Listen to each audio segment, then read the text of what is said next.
찬송가 401장 찬양하겠습니다.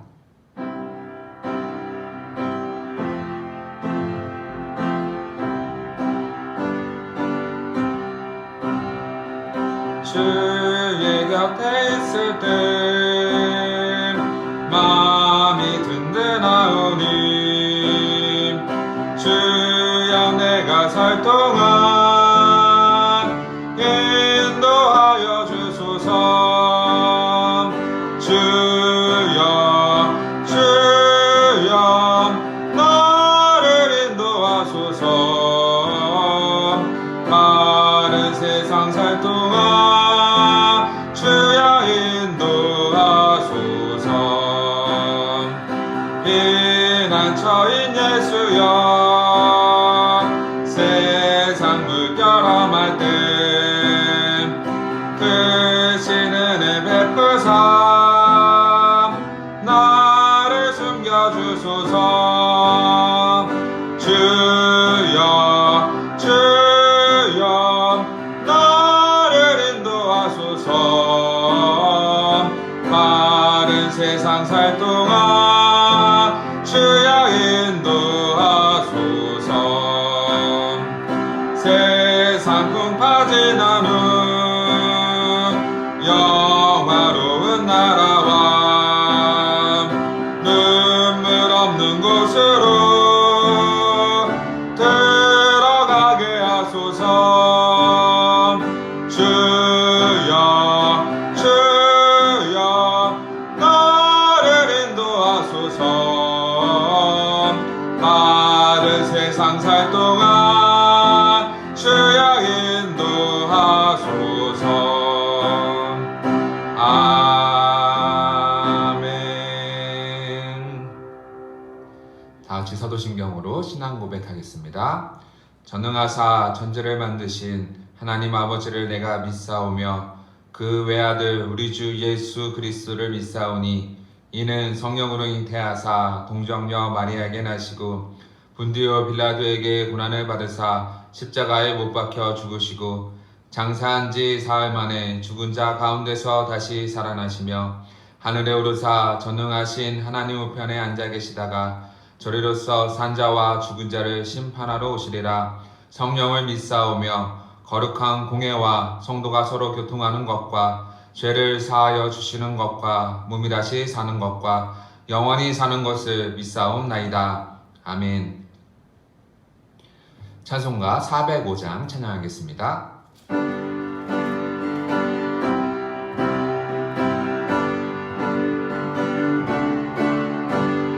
주의 친절한 팔에 안기세 우리 마음이 평안하리니 항상 기쁘고 복이 되겠네. 영원하신 팔에 안기세 주의 팔에 그 크신 팔에 안기세 주의 팔에 영원하신 팔에 안기세. 날이 갈수록 주의 사랑이 두루 광명하게 비치고 천성 가는 길 편히 가리니 영원하신 팔에 안기신 주의 팔에 그 크신 팔에 안기신 주의 팔에 영원하신 팔에 안기신 주의 보좌로 나아갈 때에 기뻐 찬미 소리 외치고 겁과 두려움 없어지리니 영원하신 팔에 안기신 주의 팔에 그 크신 팔에 안기신 주의 팔에 영원하신 팔에 안기신. 아멘. 찬송가 259장 찬양하겠습니다.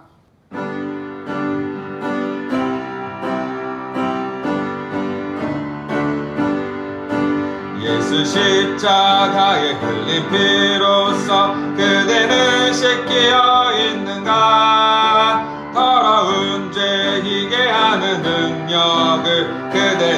참 의지하는가.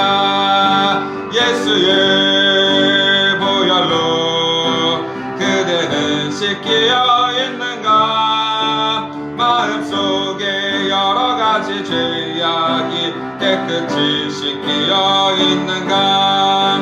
주 예수와 밤낮으로는 함께 그대는 행동을 하는가.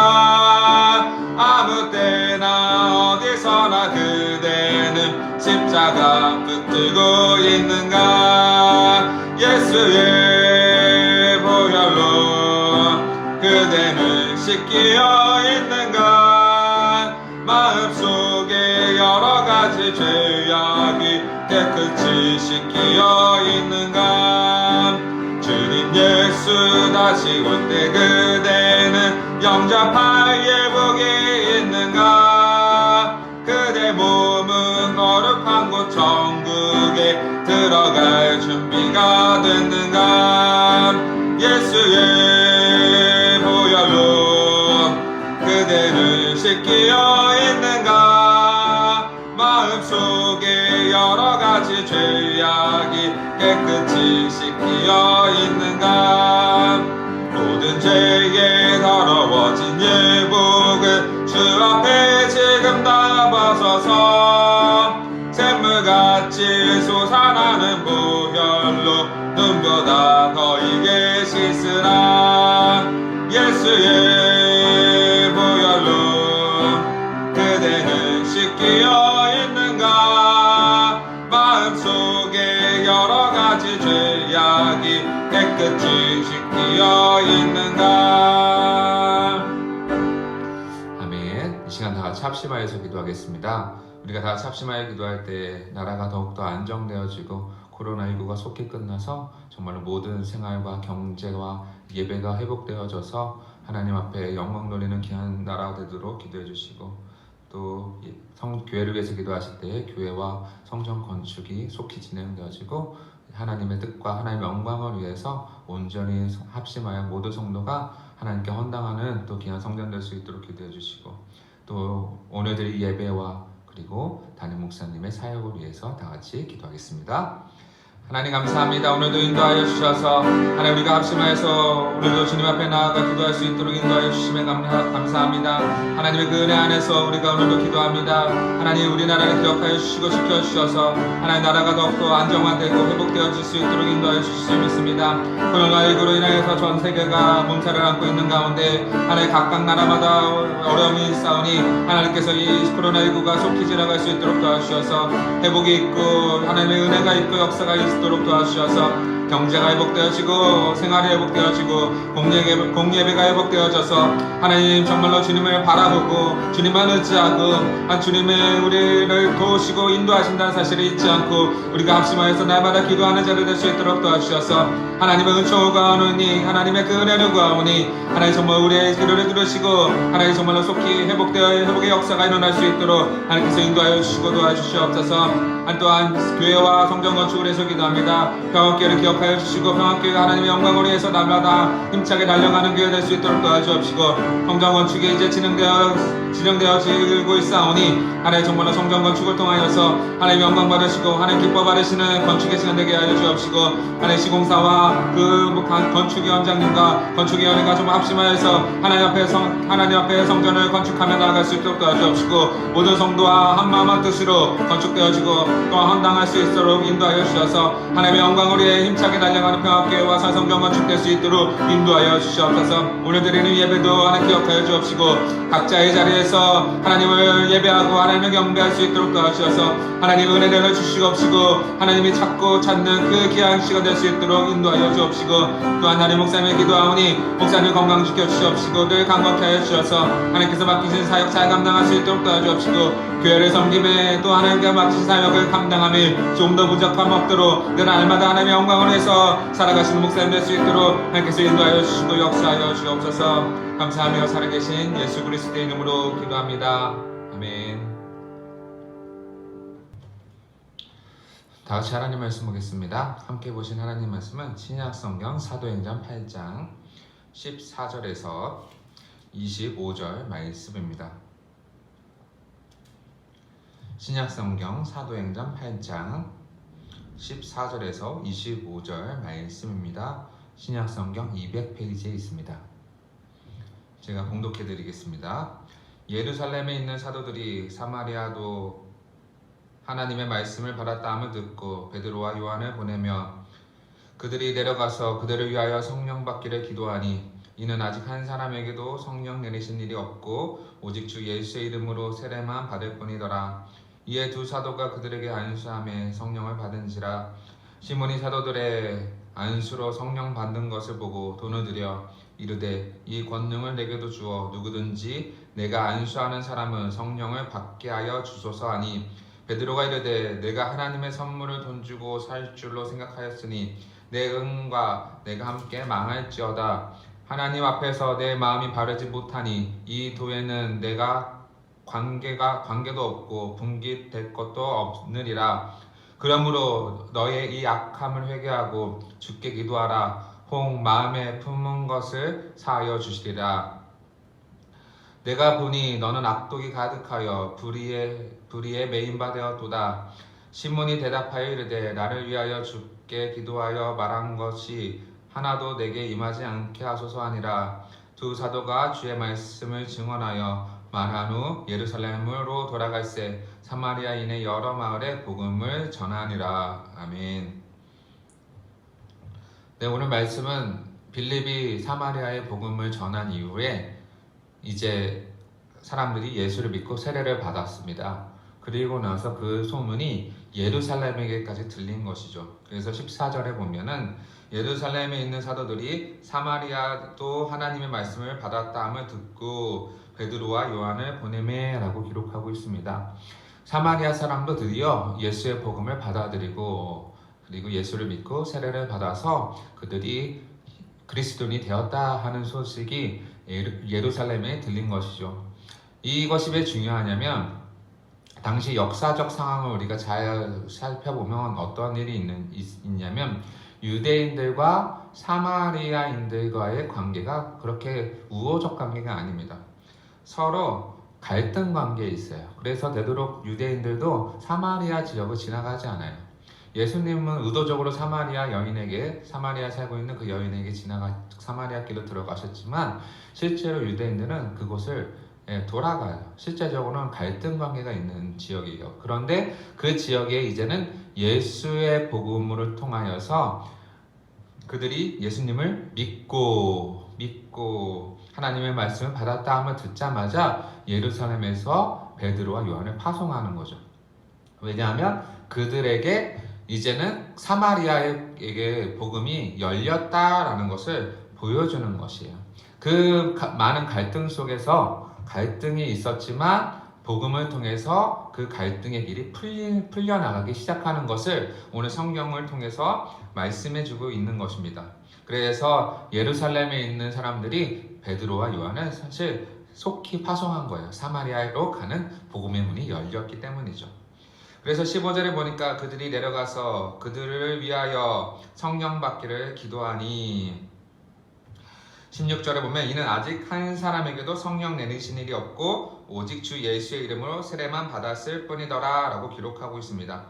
참 난해한 본문 구절이긴 합니다. 그들이 내려가서 그들을 위하여 성령 받기를 기도하니 그러니까 예수님을 믿었고 그들이 구원을 받았음에도 불구하고 오늘 성경에는 뭐라고 기록하냐면 성령 받기를 기도하였다라고 기록을 하고 있어요. 왜냐하면 이는 아직 한 사람에게도 성령 내리신 일이 없다라고 기록하고 있어요. 그러나 반대로 오직 주 예수의 이름으로 세례만 받았을 뿐이더라 라는 것이죠.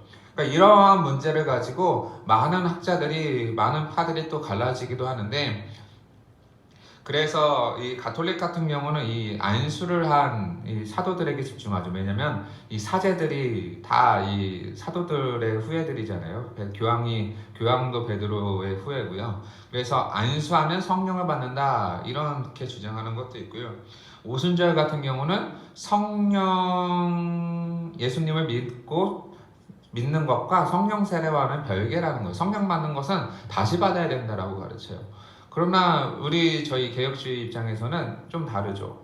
예수님을 믿는 그 순간 우리는 중생을 받고 성령 세례도 함께 받거든요. 그러니까 성령이 우리 안에 역사를 하는 거예요. 그런데 오늘 본문에는 약간 애매하게 기록되어 있어서 성령이 내리신 일도 없고 예수의 이름으로 세례만 받았을 뿐이더라. 그리고 실제로 17절에 보면 이에 두 사도가 그들에게 안수함에 성령을 받은지라. 예수님을 믿은 것 이후에 사도들의 안수 이후에 성령을 받았다라고 성경은 기록하고 있어요. 그래서 이런 것을 어떻게 우리가 봐야 하냐라는 고민이 되긴 하지만 어쨌거나 중요한 건 뭐냐면 예수님을 믿는 그 순간 그 사람은 중생된 자죠. 세례를 받고 중생된 사람이 되는 거예요. 잘 보세요. 성령은 구약에도 활동하셨던 하나님이십니다. 삼위일체 하나님이라고 고백하잖아요. 성령이 신약에만 존재하시나요? 아니죠. 구약에도 존재하죠.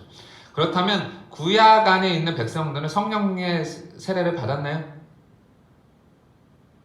구약에 성령 받았다는 얘기가 별로 기록되어 있지 않는 걸로 기억합니다. 구약에는 그러나 그들이 예수를 믿고 하나님을 믿고 중생되었죠. 그러니까 구원받았어요. 구약에도 구원받았어요. 그 성령은 언제 오셨냐? 오순절 이후에 그 역사하셨죠. 오순절 이후에 역사하셨어요. 그렇다고 성령이 그때 존재하냐? 아니에요. 성령은 처음부터 하나님과 함께 계셨죠. 삼위일체 하나님이시잖아요. 그렇기 때문에 이 경우는 어떤 경우냐면 약간 특별한 경우라고 보여져요. 왜냐하면 예루살렘과 사마리아 지역의 이 갈등 관계 속에서 교회가 하나 되게 하기 위한 하나님의 특별한 방편으로 보여지는 거죠. 왜냐하면 예루살렘에는 성령을 받았잖아요. 근데 사마리아에는 아직 성령을 받지 않았어요. 베드로와 요한이 가서 안수했을 때 성령을 받았다라고 기록한 것은 무엇이냐면 사마리아에게도 같은 성령님이 역사하시고 임하셔서 하나의 복음을 이뤄갔다라고 보는 거죠. 그래서 예루살렘과 사마리아 사람들의 이 갈등 속에서 무시하는 것이 아니라 서로 싸우고 대적하는 것이 아니라 한 성령 안에서 이제는 한 공동체가 되었다라는 것을 직접 베드로와 요한을 통해서 선포해 주기 위함인 거죠. 베드로와 요한이 안수함에 성령을 받은지라 그들이 예루살렘의 대표자들이잖아요. 대표자들을 통해서 직접 보게 하시고 그들이 하나님을 믿고 이제는 성령의 세례를 성령을 받았다라는 것은 정말로 이들이 이제는 복음 안에서 하나 된 가족이다라는 것을 성령에서 표현하고 있는 거예요.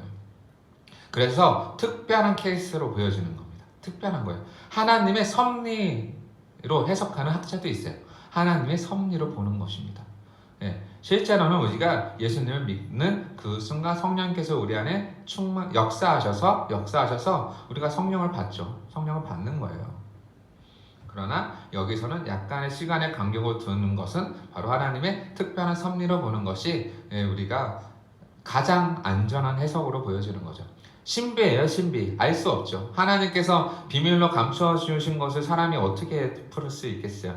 이것은 신비로 그리고 믿음으로 최대한 풀어보지만 우리는 여전히 믿음을 가지고 그 신비는 신비대로 냅두는 것이 가장 합리적인 방법이고 가장 좋은 믿음이에요. 예를 들어서 이런 거죠. 예수님께서 성육신 하셨다. 이 성육신 한 사건을 여러분은 어떻게 설명하겠어요? 아무리 과학자가 풀어도 안 풀어져요. 신비, 말 그대로 신비예요, 신비. 어떻게 예수님이 신성과 이성을 동시에 취하고 계시나요? 예수님은 참 하나님이면서 동시에 참 사람이시잖아요. 이걸 어떻게 증명하겠냐고요? 신비죠. 이런 거와 마찬가지로 오늘 본문도 이 성령의 역사는 신비예요. 하나님의 그냥 특별한 섭리적 역사로 우리가 보여지는 거죠. 그래서 사도들의 안수 후에 성령을 받은 거예요. 성령을 받은 것이죠. 문제될 건 없어요. 이미 이들은 예수님을 믿는 그 순간 중생된 자예요. 구약에서도 다 증명했고요. 오순절 오시기 전에 베드로와 그 예수님의 12제자 역시도 이미 중생된 자였어요. 그러나 특별하게 예수님께서 올라 승천하시고 나서 그리스도의 영을 보내신다고, 보혜사 성령을 보내신다고 약속하셨잖아요. 그 약속하신 성령이 눈으로 보이게 임한 것 뿐이에요. 임한 거예요. 왜 그래서 보니까 18절에 보니까 시몬이 사도들의 안수로 성령 받은 것을 보고 돈을 드려. 그러니까 그 사마리아 지역에도 성령이 역사 받았다라는 것이 보였다라는 거죠. 눈으로 보인 거잖아요. 그 오순절에서도 불같이 내렸다라고 해서 눈에 보이는 것처럼 동일하게 사마리아에도 보인 거예요. 근데 이것을 시몬이 본 거죠. 성령 받은 것을 봤어요. 그런 날 뭐예요? 돈을 줘요. 그리고 뭐 하냐면 19절에 보니까 이르되 이 권능을 내게도 주어 누구든지 내가 안수하는 사람은 성령 받게 하여 주소서 하니. 그러니까 시몬의 관심사는 어디냐면 구원이 아니에요. 믿음이 아니에요. 뭐예요? 능력일 뿐이에요. 시몬은 자칭 마술사라 그래서 자신의 능력을 행하잖아요. 그래서 이 능력은 마술사 세계 안에서는 돈을 주고 거래할 수 있다고 생각하는 거예요. 그래서 시몬은 베드로에게 사도들에게 돈을 주고 나서 뭐예요? 그 권능도 나한테 달라라는 거예요. 눈에 봤잖아요. 기적과 이적의 역사들을 눈에 본 거예요. 눈으로 봤어요.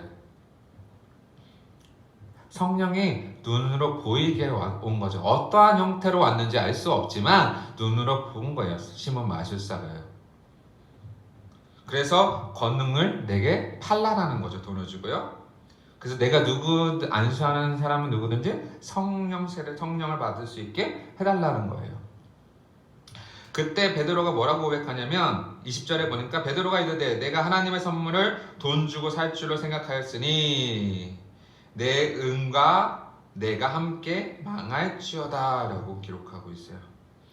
그러니까 하나님의 선물인 성령을 돈으로 주고 산다는 생각을 가지는 것 자체가 악한 거예요. 악한 거. 악이라는 거죠. 망하다라는 이 단어는 페리시, 그러니까 죽는다는 뜻이에요. 너는 돈과 함께 죽을 거야. 멸망당할 거야 라는 거예요. 멸망당할 거다.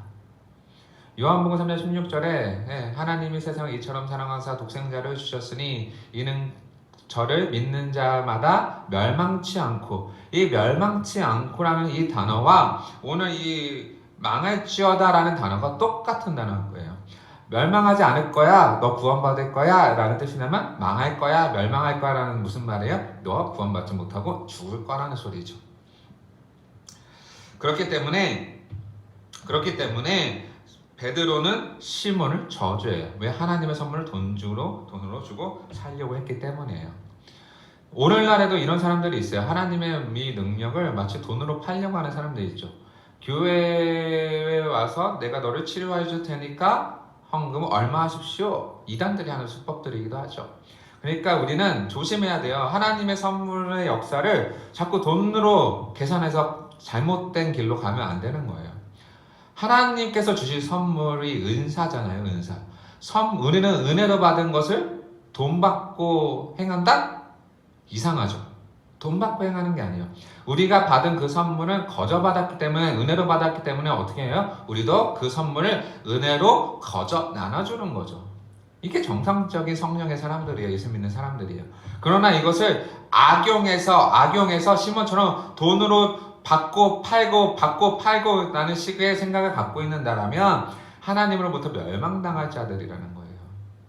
속아 넘어가면 안 돼요. 사탄은 속이는 자고, 거짓 증언하는 자고. 우리가 자꾸 거짓과 이적들에 빠져 살아가면은 우리는 이런 것에 속아 넘어가기 쉽다라는 거죠. 그때 베드로는 21절에 하나님 앞에서 내 마음이 바르지 못하니 이 도에는 내가 관계가 없고 분깃될 것도 없느니라. 그러니까 하나님 앞에는 내 마음이 바르지 않는다. 시몬, 너가 하나님의 성령 돈주로 살려고 했느냐? 그건 하나님 앞에서 옳은 일이 아니다 라고 기록하고 있고요. 이 도라는 것은 로고스, 즉 말씀인데, 말씀과 내가 관계도 없고 하나님의 도와 하나님의 말씀과 관계도 없는 사람이고 분깃될 것도 없느니라. 즉 복 받을 것도 없다라는 거예요. 그러니까 너는 하나님의 자녀로 될 이유도 없고, 말씀과 전혀 관계없는 사람이다. 넌 구원받지 않았어. 너가 비록 세례 받았다고 하지만 너의 이 세례는 가짜야 라는 거죠. 시몬의 관계는 어디 있어요? 구원받는 거에 관심 있지 않고 오직 능력에만 관심 있기 때문이에요. 능력을 쫓아가는 것을 조심해야 돼요. 가짜예요, 가짜. 그러므로 너의 이 악함을 회개하고 주께 기도하라. 혹 마음에 품은 것을 사하여 주시리라. 그러니까 어떻게 하라는 거예요? 혹 이 악함, 너의 그 악한 마음을 어떻게 회개하라고 가르치죠. 회개하라. 그렇다면 혹시 하나님께서 그 마음에 품은 것을 사하여 주실 수도 있으니까 회개해봐, 이런 거죠. 회개해봐. 기회를 사실 주는 거일 수도 있어요. 회개하는 자를 하나님 용서하시잖아요. 하나님께서 회개했을 때 용서해요. 그러나 혹시 모르니까 너 구원받을 수도 있으니까 한번 회개해봐. 약간 이런 뉘앙스예요, 사실은요. 그 말은 뭐냐면 구원받지 못하였기 때문에 너 한번 회개해봐. 너의 악함은 회개할 수 있는 것이 아니야 라는 거예요. 왜? 성령 회박제잖아요. 성령 회박제. 23절에 기록한 걸 잘 보세요. 내가 보니 너는 악독이 가득하여 불의에 매인 바 되었도다. 즉 이 말은 뭐예요? 너는 회개한다고 회개할 수도 없고 회개한다고 할지라도 너는 악독이 가득하고 불의에 매인 바 되었더라. 즉 너는 사탄에 매인 사람이다 라는 거예요. 사탄에 매인 사람은 회개할 수 없는 거죠. 이 악독이라는 단어가 사실 쓰게라는 단어를 사용하는데, 그러니까 쓴다라는 이 표현이긴 한데, 이 구약에서는 다른 신을 따르도록 이스라엘 백성들을 이끌었던 사람들의 영향의 그 표현을 뭐라고 하냐면 신명기 29장 18절에 쓴 독이라고 표현하기도 해요. 그리고 신약성경의 히브리서 12장 15절에는 쓴 뿔이라는 단어를 표현하거든요. 그러니까 이 악독이 가득하다, 너는 쓸개가 가득하다, 쓴 것이 가득하다라는 거잖아요. 그러니까 그 말은 뭐냐면 너는 악한 악령의 지배를 받은 사람이다 라는 거, 그리고 불의에 매인바 되었다, 잡혀있다, 거짓된 자, 속이는 자에 불과하다. 혹시 모르니까 한번 회개하면 하나님께 용서해 주실지 모르니까 그래도 한번 강구해봐. 약간 이런 뉘앙스가 있는 거죠. 그러니까 회개도 여러분 잘 생각하세요. 잘 생각하세요. 회개의 주체가 누구? 회개는 우리가 하잖아요. 회개는 우리가 해요. 근데 용서해 주시는 분이 누구냐는 거죠. 하나님이에요. 하나님이 우리를 용서해 주시지 않는다라면 우리가 아무리 회개한다고 할지라도 용서받지 못하는 거죠. 잘 생각하셔야 됩니다. 하나님이 용서해 주셔야 우리의 회개 기도가 의미가 있는 거예요. 하나님이 용서해 주시지 않는다면 우리가 회개 기도한다고 할지라도 그 회개는 용납되지 않습니다. 그래서 회개가 은혜인 거예요. 우리의 공로가 아니라 그리스도의 공로를 통해서 하나님께서 우리의 회개를 기도를 들으시기 때문인 거예요. 그러니까 예수님 아니고서는 우리가 회개할 이유도 없고요. 예수의 그 은혜와 그 공로 아니고서 우리가 회개의 공로에 그 어떠한 것도 받지 못해요.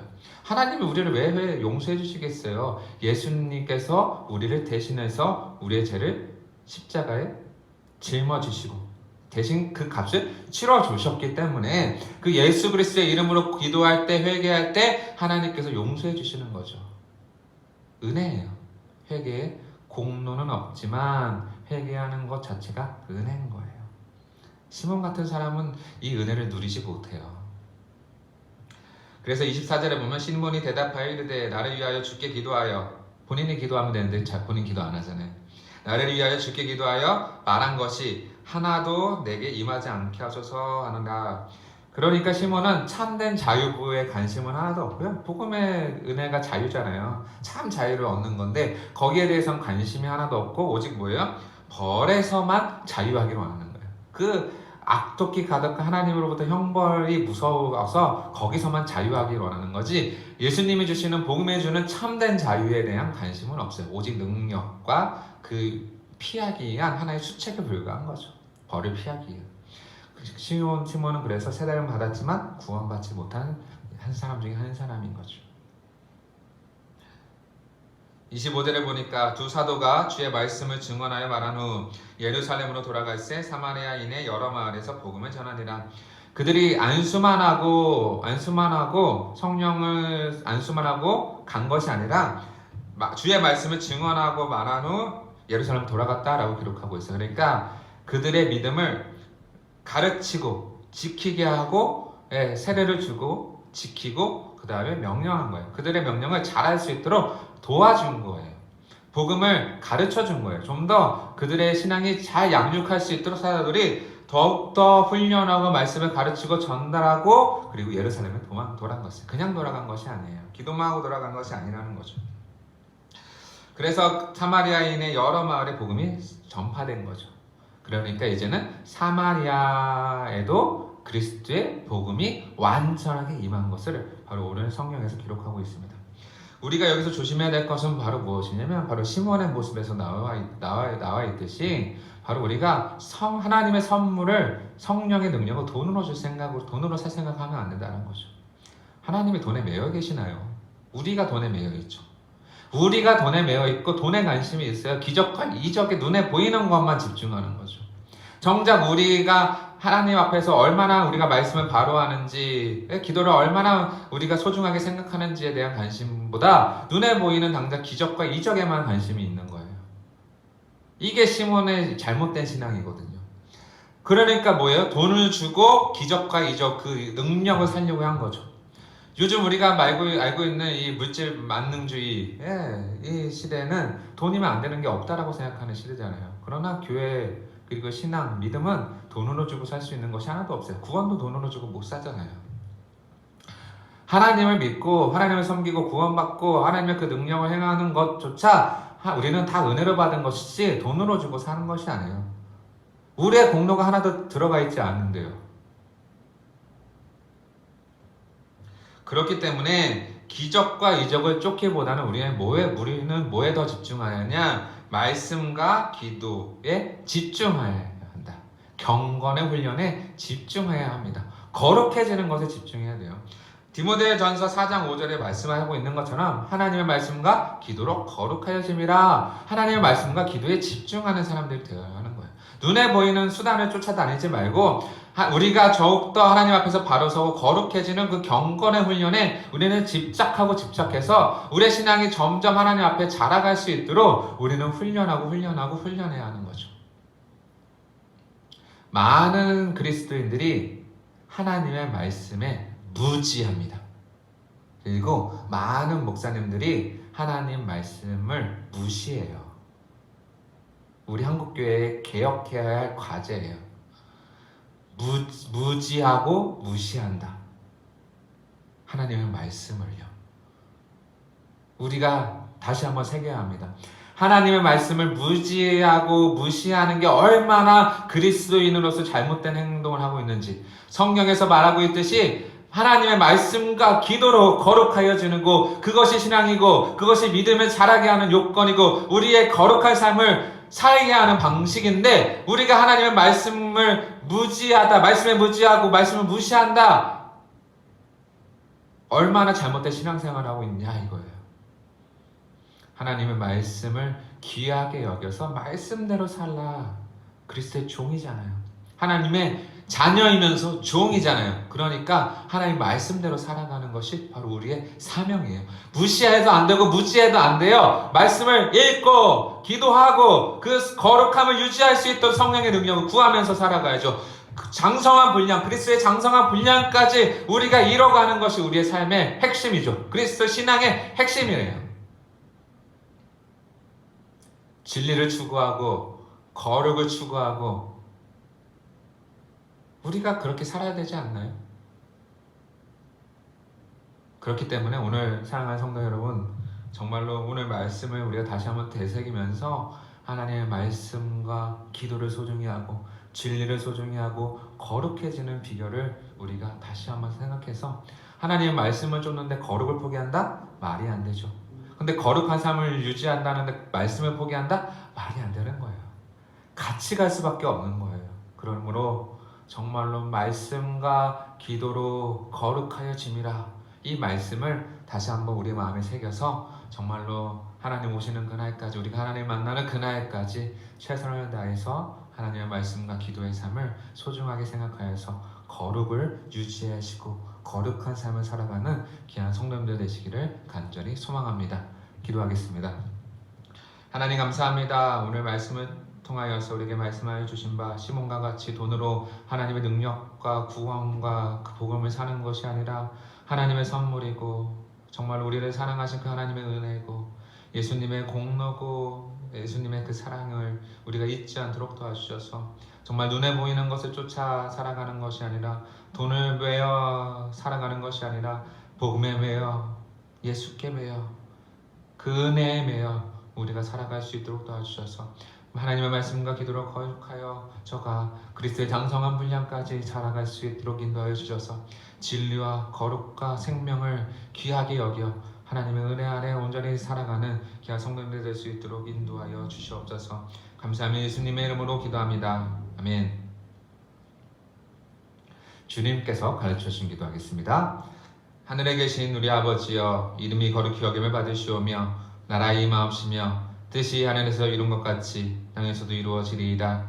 오늘날 우리에게 용할 양식을 주옵시고 우리가 우리에게 죄 지은 자를 사하여 준 것 같이 우리 죄를 사하여 주옵시고 우리를 시험에 들게 하지 마옵시고 다만 악에서 구하옵소서. 대개의 나라와 권세와 영광이 아버지께 영원히 있사옵나이다. 아멘.